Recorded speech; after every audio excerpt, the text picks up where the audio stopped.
30 years ago, the Legg family took over this farm in West Dorset.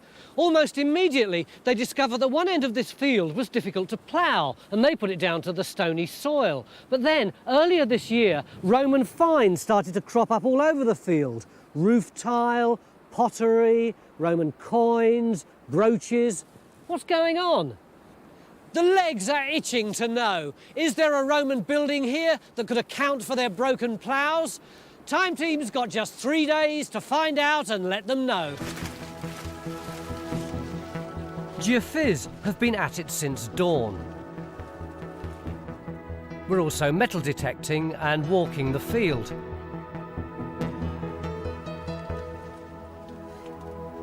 There's enough space between the maize plants to look for more Roman pot or tile just lying on the surface.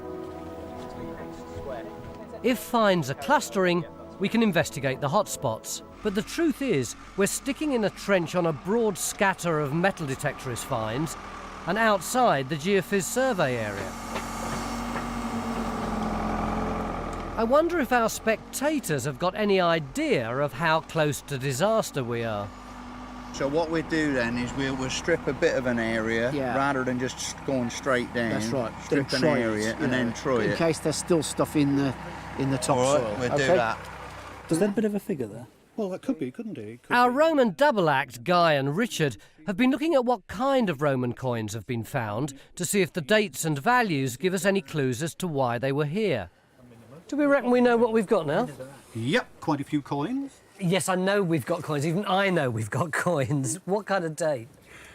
Early 2nd, speeding up in the 3rd, quite a lot of 4th century stuff. Are they valuable? In ancient terms, no. So what does that imply? You'd either use them for everyday purchase on market stalls or fairgrounds or something like that and not worry if you lost them, or if you're giving them to a shrine or something, the tendency is always to give the worst stuff. The copies, the forgeries, the foreign coins. So lots of finds but no structure? Yeah, we've got a real mystery. The coins are great, the brooches are great. It's a very, very strange place. Might as well call in the wrinkled professor while we're at it. I'm worried when you have a stern face. We got what looks like our natural look coming on there. But look, there's something looks coming round here. And we appear to have an edge. What I was requesting is to take out a bit of this. Yeah, take out a bit more. And see whether or not we can. I mean, if this is a ditch or something like this coming round, you put need a slot. to see that natural, the other side. That's exactly what I'm saying. Okay, let's do that. What Phil thinks he's got is a man-made ditch cut into the natural geology. He's found one edge, and to confirm it, he needs to find the other one. Oh, Nice one. that's the other side of it then. Nice one. We now have 2 edges to our ditch. Just outside the ditch, Matt has been exploring an area where detectorists have found a cluster of coins. And it's produced something rather interesting.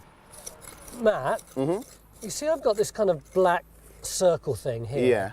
I think we should get a metal detector or something over them. Can we borrow you for a minute? Sweep over these two. It's not very promising, is it? Ah. Oi! Well, if you dig it out in chunks from Yeah. a good distance away and then break out a big lump, we'll get Will to go over the chunks that we take out. Yeah.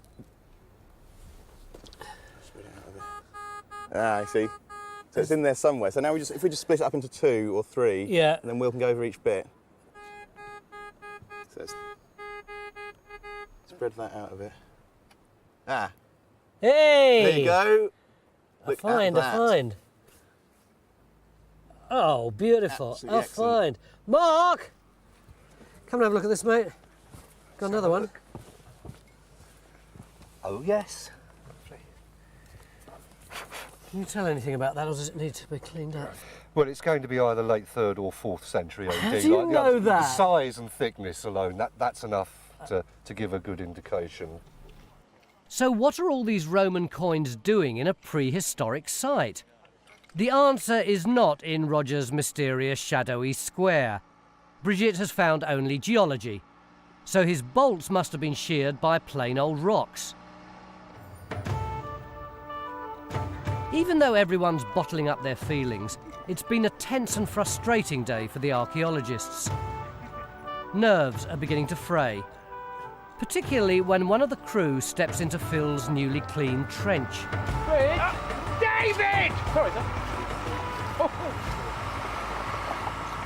And on the other side of the hedge, the hunt for the all-important centre of the barrow is also proving frustrating. No one can agree where it is. I'll pace it and I think that's where the centre is. K for Kerry? Yeah. Not a chance. We'll mark the perimeter and we'll see who's right. Well, I'm going to extend it from the trench bit. And oh, you do what you want. I'll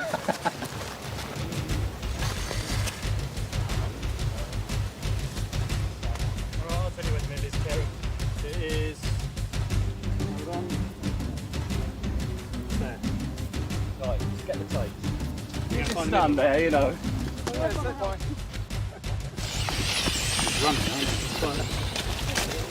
What length you got? 24. There. Centre. Centre. 2 centres then. 2 centres. We've got 3 different. You were right mardy this morning about was, this yeah, site, yeah. weren't you? I'm never very good in the morning. No, but about this site you were going, oh, I don't know if there's anything here. I think it was quite a sort of high-risk thing, actually. You know, we had a group of finds and a few other finds that might or might not have been, you know, Roman tile and so on. And it seemed a lot to base the, you know, the work on. Seems to have paid off this time. Well, it does, yeah, it does. Look at that. What's going on over there? Guys, I don't know why you're squabbling. We're going to be digging a trench about 5 by 5. It really doesn't matter whether the centre's on Kerry's Point, on Henry's Point or on John's Point. What matters is, are we going to find anything in it? We'll know tomorrow.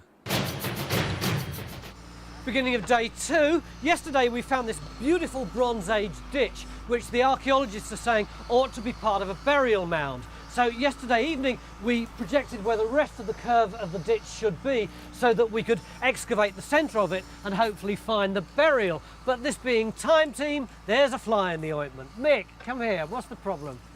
Well, when I was up in the crane last night, when everybody else had gone home, looking down on the site, it seemed to me that this curve of the ditch that we got here, like that, was actually wider than what we projected in the field next door. But we had 3 guys working that out last night, so they all got it wrong. Well, they may not have got it wrong, it just looked different from above, and it worried me that we might be basing where the ditch was and basing, therefore, where the middle was on, you know, it just didn't look right. Even though everyone's bottling up their feelings, it's been a tense and frustrating day for the archaeologists. Nerves are beginning to fray, particularly when one of the crew steps into Phil's newly cleaned trench. David! Sorry, sir. Phil, can we walk across your lovely ditch? Yeah, that's all right, Tony. Mark, Yes. you got something for us? Yes, Tony. At the end of yesterday, having cleaned back in this area, scanned by one of the metal detector users, and we got these 3 little shallow scoops, and in the bottom of each one, a Roman coin. Wow. It's a 3rd and 4th century AD. So do you think these were actually put into those holes deliberately? Yes. So not only have we found a new Bronze Age barrow, perhaps 4,000 years old, but also the first evidence of Roman veneration for a prehistoric monument in this part of Britain, 2,000 years later. On the other side of the hedge, the search is now on for more sections of the ring ditch to get a fix on where the centre of the barrow is. That's crucial because it's where you'd find a burial in a classic monument from the Bronze Age. To get to the bottom of its history, Phil's been cutting vertically down through the stuff that filled the original ditch. And he's very pleased with his work. I think that is an absolutely impeccably cut section. That will be so plumb, people will write books about it. Even though the mound itself has been ploughed away, bits of Bronze Age pot are circumstantial evidence of cremation burials in a classic barrow. It's one of the practices that arrived in Britain in the Bronze Age. At the bottom of Phil's beautiful little trench, there are some mysterious features which are exciting miles. You see, we've got these, like, almost like post holes Oh, right. and post pipes in each section, look. They look very quite clear as post holes. We were just debating whether that's the sort of thing you'd expect to get. You do in quite a few later Bronze Age and indeed early Bronze Age barrows. The ditch acts as a palisade trench. So you've effectively secured the timbers right at the base of the ditch and the soil's then piled up around them. This is intriguing. A palisade around a barrow is definitely not a common feature of Bronze Age monuments. We've revealed most of the ring ditch on the other side of the hedge. Now we can try to work out where the centre is and whatever it might hold. We're also still looking for possible Roman reuse of the barrow. Remember those Romans who brought us here? I mean, that's got to be late Neolithic, early Bronze Age, I would have thought. Really? Amazingly, to an expert like Phil, a stone tool can be dating evidence. The trimming on this scraper suggests skilled craftsmanship from the Neolithic or Stone Age. Perfect thing for holding in your hand. These skills were largely lost in the Bronze Age when metal replaced stone tools. It may add yet another 1,000 years to our monument, and that would definitely account for the odd features. Is it true that he wasn't that interested in archaeology until we came along? That's right, absolutely true. Can't keep him away now. So is it part of an entrance complex? Definitely not, no. No, looking at it, it's starting to worry me whether it's actually some kind of quarry, because the sides of it are extremely irregular. Right. There's not an awful lot of material in it either. I see, so they've used that to actually make the mound. That would be a nice assumption to make, actually. So one oddity explained, but there's another in the barrow itself. Bridge and Ian are investigating an intriguing area of the ring ditch which has clearly been filled with burnt material. The thing about this ring that's amazing is the finds that are coming out. They're coming out left, right and centre, and it's Ian who's really finding them, and I'm just looking at him jealous as anything. What have you got? Well, he's just finding all these tools here. Cool. Look at them all. I mean, he's got this one here, wonderful thing. It's a scraper. He used to scrape off hides and things like that. There's this one here. That's another scraping edge. He's found this one here. There's all sorts of things. They've also found some pottery in here. Absolutely brilliant stuff. This one here. You could have a thumb decoration there or a lug that's fallen off. What kind of period do you reckon this is? Well, I'd go for Bronze Age, but very early Bronze Age. Maybe transitional. I think you're probably about right, and I think one of a really good key indicator that sort of provoked discussion is from this piece of pottery here. It's a rim, and it's got whipcord decoration. What do you mean by that? Well, can you see here? You've got like a piece of string has been pressed into the wet clay before it was dried. The string decoration would have been applied before this massive collared urn was fired, about 4,000 years ago. Absolutely wonderful. It's just the most exciting trench I've worked on, I don't know for how long. Do we know much about these Neolithic people? Well, we're really dealing with the first agriculturalists, the first farmers, the first builders of monuments in the Neolithic. Prior to the Neolithic, we just got sort of hunters and gatherers, not really having much of an impact, but the Neolithic farmers are the first people who start building things, big monuments in the landscape, cutting down trees, ploughing fields. What sort of date? Well, it dates from around about 4000 BC. So our monument's at the tail end of it, it's about 3000 BC. Can we work out anything about them as people? We can.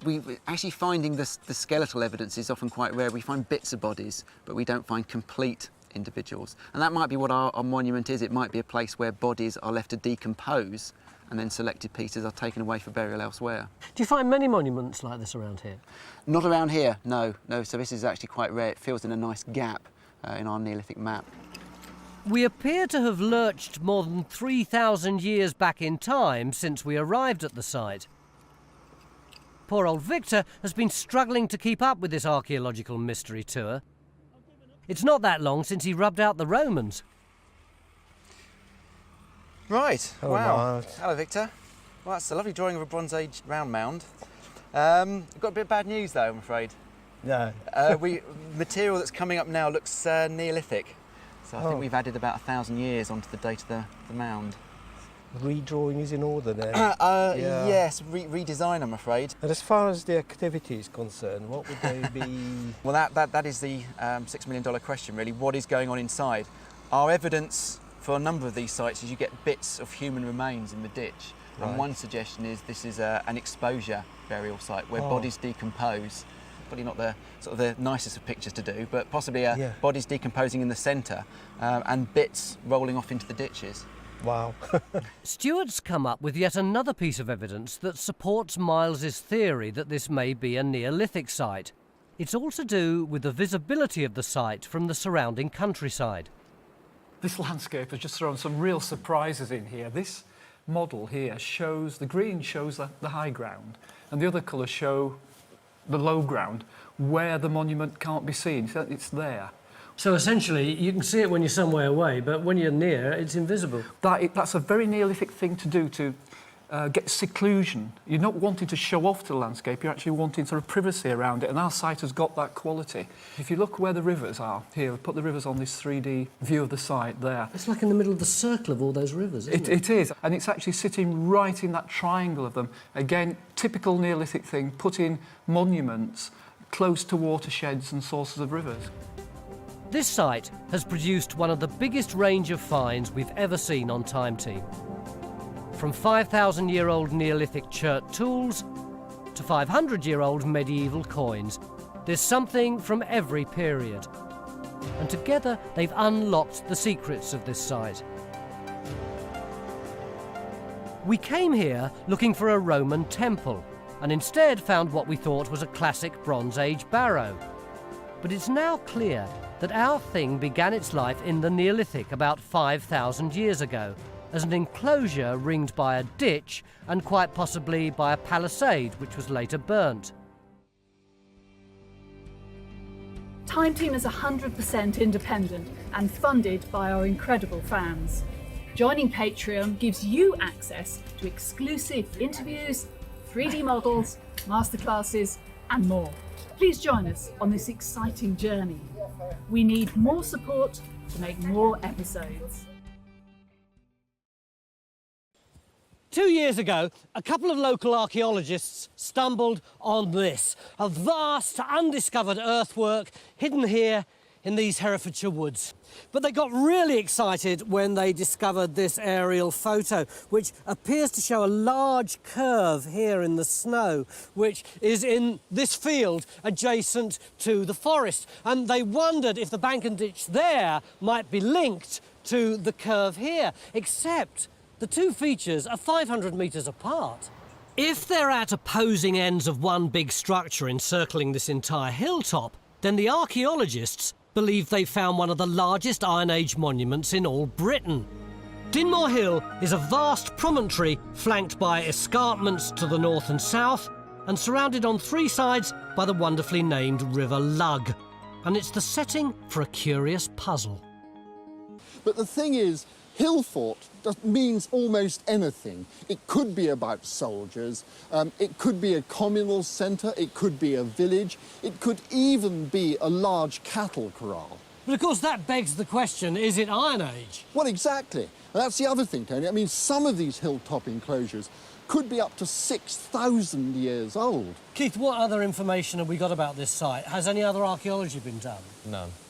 Any survey work? None. So, apart from an aerial photo and an old ditch, and your assertion that it could be Iron Age, really, this dig could be about any period in history, couldn't it? Well, that's life. That's Time Team, Francis. This site feels suspiciously like the lucky dip at the Archaeological Fun Fair. Still, Iron Age hill fort. At least we know what we're looking for.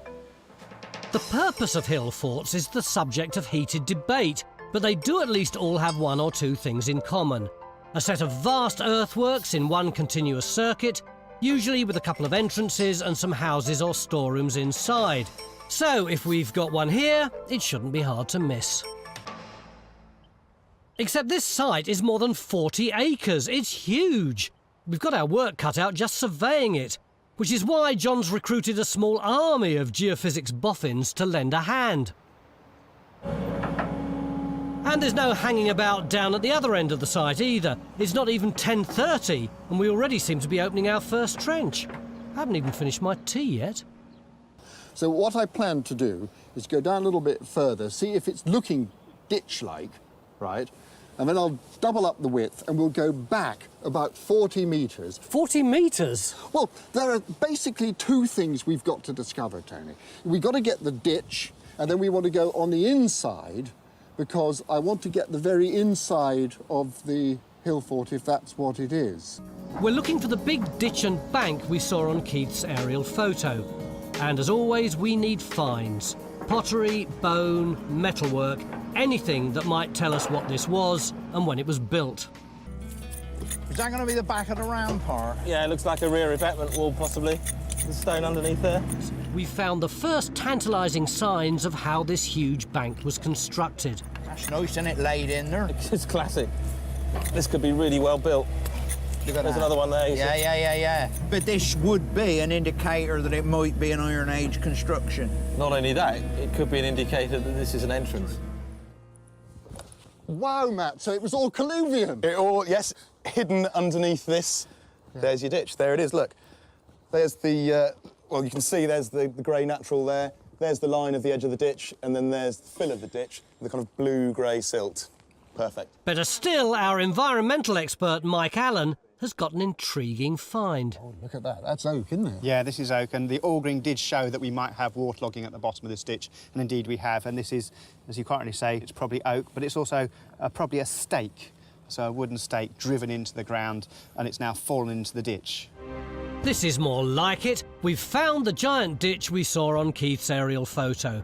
And it looks like it may have been defended by a palisade of sharpened stakes on the bank behind it.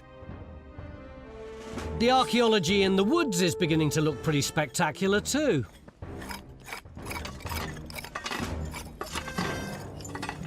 Wow, that's fantastic, Phil. You've got real stratigraphy there. I know, it's a cracking section. So you've got at least 3 phases, possibly 4. It's a very, very complicated story. Yeah. But the best, if you like, is yet to come. Because here's the back of the rampart. Look at these stones tipping down like that. That's the back of the rampart, and it's separated by this. It's a solid stone wall. This is great stuff. Evidence of phases indicates that whoever built this bank came back to reinforce it again and again over some considerable time. More importantly, it looks like there may have been a wooden palisade at this end of the site too. But whether these are 2 sections of one continuous earthwork that encircled the top of this hill, we don't yet know. And when you start to look at the physical evidence that we've got, it's very interesting. Now, this is where Phil's digging just here. We can see the bank and ditch. It comes through the woodland down there. It's very well preserved, but no evidence at all of it coming round here, as you would expect with Iron Age hill forts. It doesn't happen here. And when you look at all hill forts, they've all got continuity of defences around circuits. That's a very common thing. Absolutely no evidence that's ever occurred at all. What do you think it is? Well, what we've got, I think, coming across here, first of all, is something called a cross-ridge dyke. Now, this is a sort of land boundary. This is Iron Age? Well, they can be used in the Iron Age. They often actually predate the Iron Age. They can be Bronze Age in date and continue to be used through into the Iron Age and even beyond that as boundaries. The postulation was that that was one large hill fort coming all the way around here. There's no evidence these features come back along here. If you look at the aerial photograph closely, can you see that bank and ditch, which was extant in 1946 when this photograph was taken, actually turns a corner and comes back round here. There's absolutely no evidence it continued towards the escarpment edge there. Have you told the others yet? Not yet. You can do that for me if you wait like. for that. We may be splitting into opposing factions, but at least Phil's happy. He thinks his ditch is one of the most impressive bits of prehistoric archaeology he's ever seen. What is it that's so wonderful about this trench, then? It's just the sheer scale of being in the bottom of this ditch, and you really have to get into the bottom of it just to appreciate just how big it is. Look, when you cast your eye up there, look at the top of the rampart. Yeah. Think about a lot of this material that's in this ditch would have come from the top of that rampart. Just think of the scale of it. And this was all cut by hand? Absolutely, Tony. It all cut through this solid rock, just using people with their bare hands and literally iron tools and picks. I mean, it's taken us half a day to do this with a machine. Just think how much longer it would have taken to do it by hand. How long do you reckon it is in either direction? In either direction, about 300 metres, so it's at 600 metres overall. And the interesting thing is, it looks as though we've probably got the entrance here. Out on site, the chaos continues. Francis, this is madness! You closed that trench down this morning because it's raining so much, but you're stuck in another one. Well, the thing is, Tony, we can't just stop. We've only got 3 days, and I'm not having people digging these trenches. It's just being done by a machine, so there's no health and safety problems. I actually extended that other trench over there because there's a flat bit behind the bank, and that's where normally you'd expect to find houses. We didn't find any, so I then came over here, but this is another flat area. You can see we're in a natural hollow, and this again is where you'd expect to have houses, because you're protected from the winds blowing over there. And have you found anything? Nothing.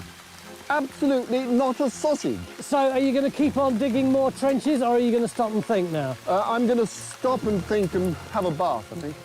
It's the end of day 2. We've dug here, here and here, but we've failed to find any evidence of people living on this hill. And yet we've got 2 giant earthworks. This place is still a total enigma. Back in the incident room, Mike's poring over the remains of this wooden stake from Trench 1. Painstaking microscopic work like this tells us as much about this site as the big archaeology does. The woodland isn't just a load of trees, it's a resource which they are using and utilising. So from this little piece of wood, we can suggest there's quite a complex, organised society somewhere out there managing the woodland for construction. If Mike's right, the people who built the earthwork were also coppicing trees to produce wood for fencing and cutting back trunks for bigger timbers.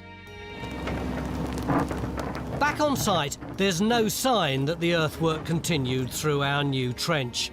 Phil's face says it all. Oh, hi, John. Ian, hold on a sec.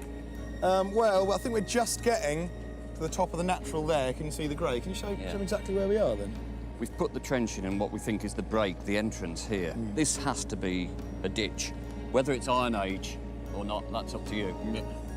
If we can complete the circuit, we'll have proved beyond reasonable doubt this was an Iron Age hill fort. With just 5 minutes left, we haven't got long. Really? The issue is whether this is actual, real edge. It could be. No, it's not. Is it collapsed? Oh, hang on, no, that is. Is that hard? That's real. OK. That's it. That's the edge there. It's 6 o'clock. It's been tough, wet and muddy, but our time's up. Oh, you got something? Yeah, well, the geophysics showed this huge ditch coming along here with a break in it just in front of me. And that's what we've got. I'm standing in the terminus of it here at the end, and you can see it's massive, cut straight through the bedrock. Do you think that this ditch aligns with the other ditch that you were digging down there yesterday? Yeah, it does. We've clearly got it in the geophysics going straight through this field and then curving off around there. Francis, it's been a site all about ditches. It has, Tony, and what ditches. I mean, over there in the wood, that sensational deep ditch and the bank that went with it, typically Iron Age, and the way that all the ditches we've looked at are subtly different suggests to me that they were probably dug by different groups of people who came to this area as a sort of central meeting place. Think of it as a sort of Iron Age Stonehenge. It's where people came to meet.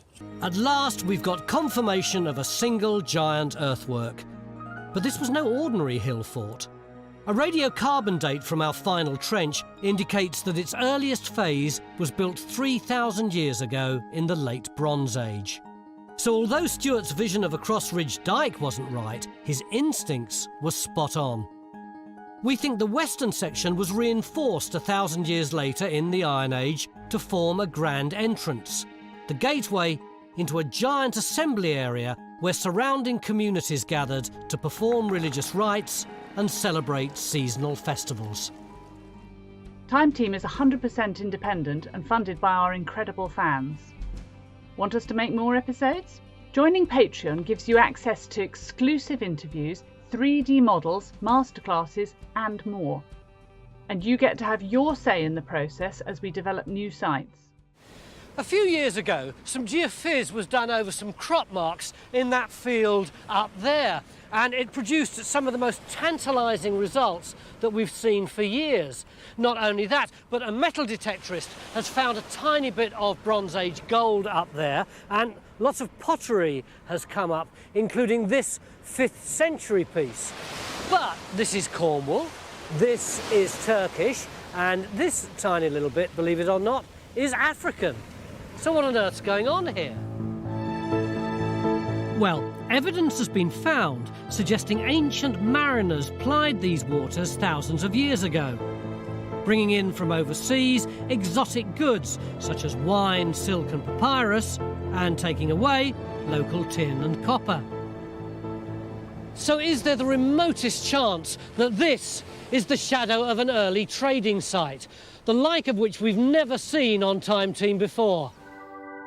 So, with the old geophys as our guide, we're going to start our investigation by opening 2 trenches, one in each of the fields that overlooks the beach.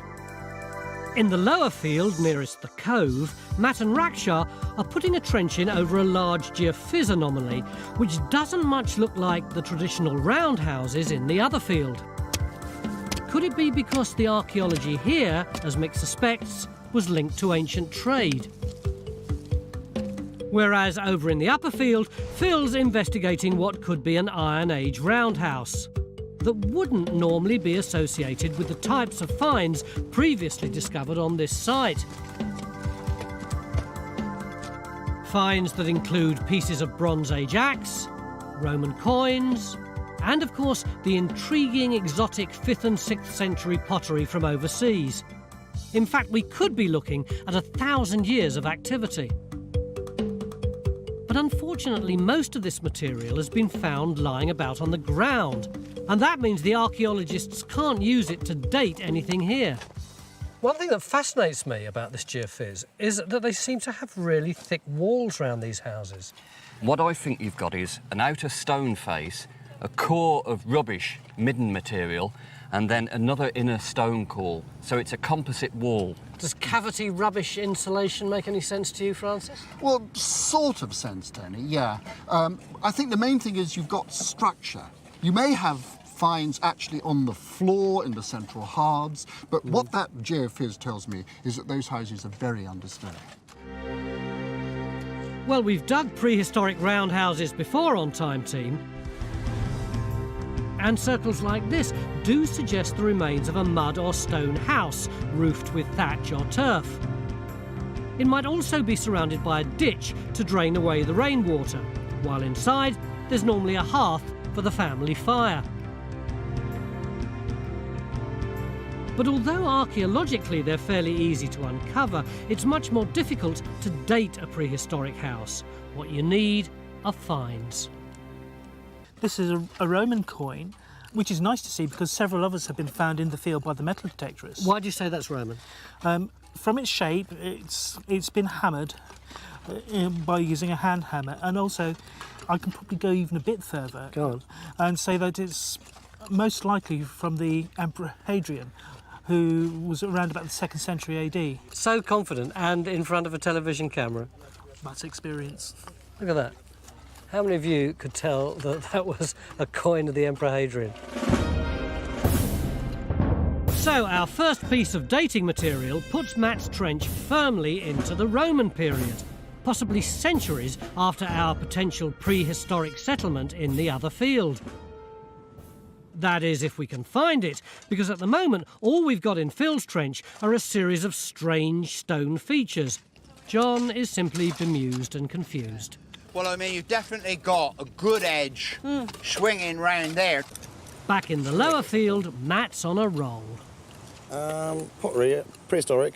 It's Cornish, what we call native courseware. I wouldn't like to say whether it was Iron Age or Roman, because it doesn't change a great deal, but it's that kind of period. So, and that's just out of the edge here, where this natural's cut away into this silt stuff, isn't it? So stratified among this material, it's good dating evidence. Yeah, I think here's the second one.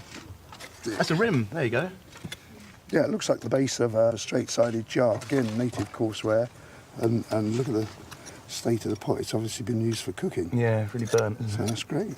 The geophysics showed this huge ring in this field here, and this is the ring here. It's this ditch. Ah, so that is actually that. Yeah, it goes all the way around like that. So now I'm walking into the house, and you can see that the soil's kind of going this dark grey colour, especially around here. That's because there's so much charcoal in here. And we found some burnt animal bone up there as well, so I mean, there's just their rubbish all over the floor, really. Is this the wall on the other side? Ah, now, according to the geophysics, the ditch there, the wall ditch, should go round behind you and should be at the other end of the trench there. So this should be about the centre of the house. So is this the hearth that's producing all the charcoal and burnt material? Yeah, it looks like it. Right. You've got finds in the finds tray? Yep, there's some great stuff out of here. And there's another bit down there? Yep, there's another bit in situ down there, you can see. That's a bit of amphora. So these are these big wine or oil storage jars, and this is coming from the East Mediterranean then? Yep, that's post-Roman as well, that's 5th or Wow. 6th century. So if this isn't my outside wall, where is the other outside wall? Well, according to the geophysics, it should be right about the other end of the trench there. Right here somewhere? Yep. Rackshire, can you stand up for a sec? And the other wall is where Rackshire is. If that's right, it's a heck of a big building, mate. It's a huge building, especially if it's producing material like this post-Roman stuff. That's really exciting. Why would it be so significant if it was that sort of date? Because we don't get structures that are sort of post-Roman very often, particularly with the finds associated with them. And this is the so-called Dark Ages because we don't know very much about it. Usually because we can't tell her of that period because we haven't got the finds to go with them. So if this is 5th or 6th century, then this could actually be illuminating the Dark Ages, which isn't a bad job for tomorrow, is it? The star find in Matt's trench yesterday was this small piece of Turkish pottery that had somehow travelled hundreds, even thousands of miles from the Mediterranean ports to Cornwall in the 5th or 6th century. And it's this evidence, along with the pieces of African pot that have already been found, that lead archaeologists to believe our cove could once have been visited by ships from all over southern Europe.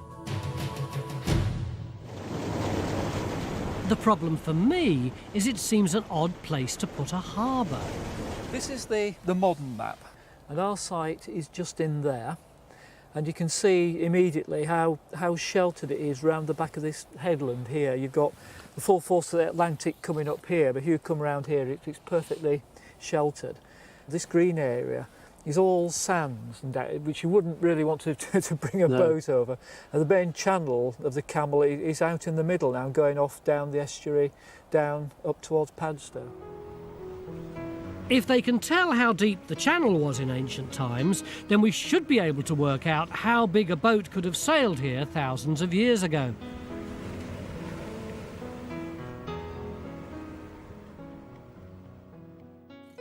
Got some lovely bits of pottery coming up now, Carl.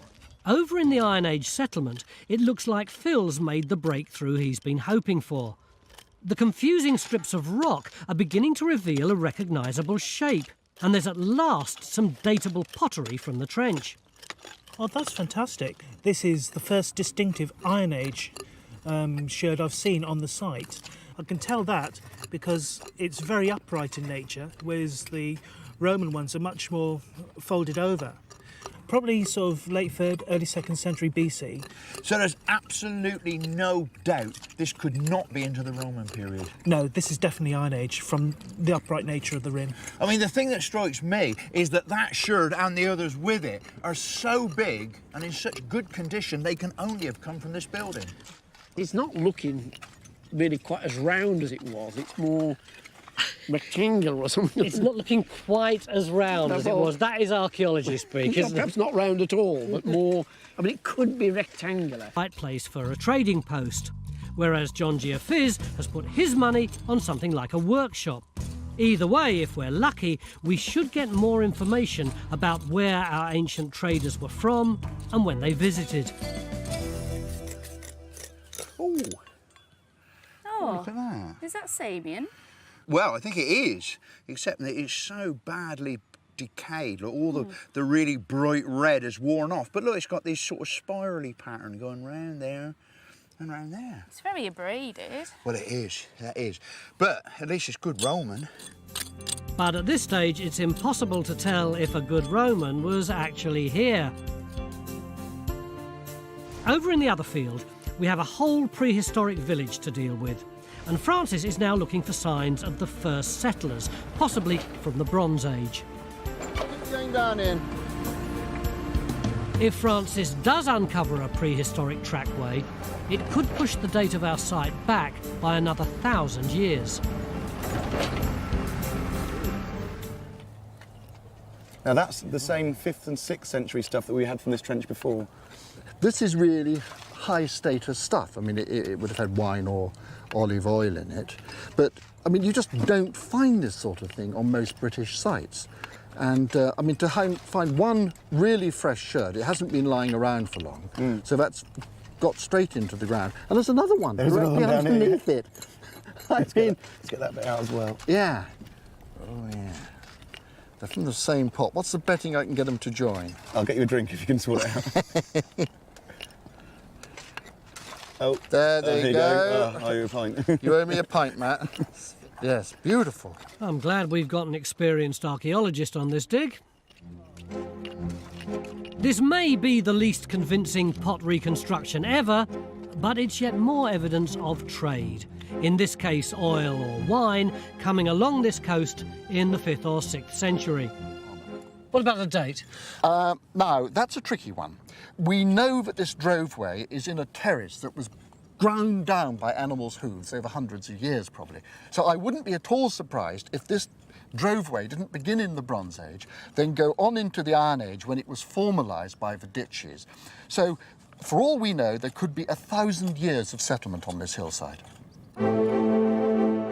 Thank you, Francis. That's why this cluster of houses was such a peculiar shape. We simply haven't been able to find any material evidence that links roundhouses to the port complex next door. But with such a dense collection of sturdy large houses, I can't help but think this village must have benefited from the prosperity a successful port brings. It's a theory that would appear to fit in with Stuart's latest piece of work, because he believes our site was managed by a powerful tribe.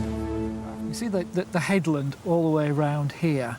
The village is in here, and if you look between these two curves, you see that line? Oh, you've got a bank and a ditch running across. And when you look in the field, you can actually see it. See Yeah. it to the right, going across the fields? And across the track into the next field. There's a bank and ditch that cuts off that entire headland. Yeah, yeah. Well, that's a classic promontory fort of the Iron Age, where you control the headland and cut it off. And I think that's why the village is here. It's kind of supporting that centre. And indeed, the linearity of that settlement and its direction we've puzzled about. And when you look at it, it's on this line here. And it points literally towards where you ought to cross into this tribal or chieftain centre upon the hill. I think its orientation is because it's geared towards that centre up there.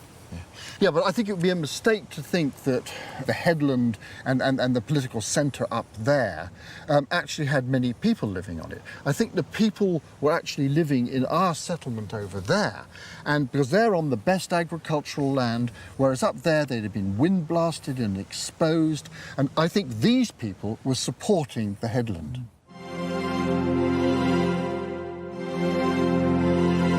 Throughout the day in Phil's Harbour Trench, we've been building up a picture of Roman traders. We found coins, Samian ware, slag and food waste. But we've been missing a crucial piece of evidence until now. These, Tony, are African red slipware sherds, which down here in Cornwall generally mean 5th and 6th century deposits. So that's post-Roman? Indeed, yes.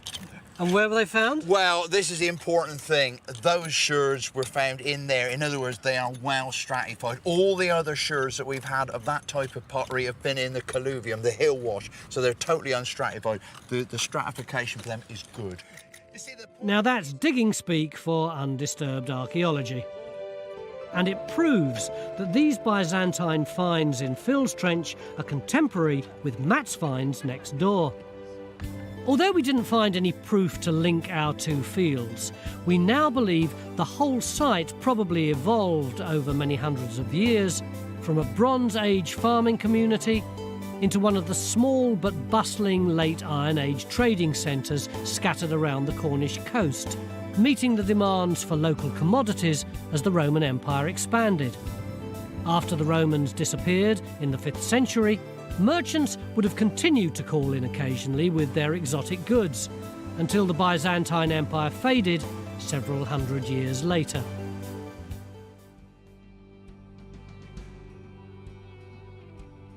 Hello, my name's John Gator. Time Team is fan-funded by Patreon.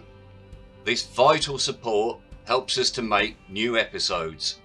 Joining Patreon gives you access to exclusive interviews, 3D models and masterclasses, plus lots more.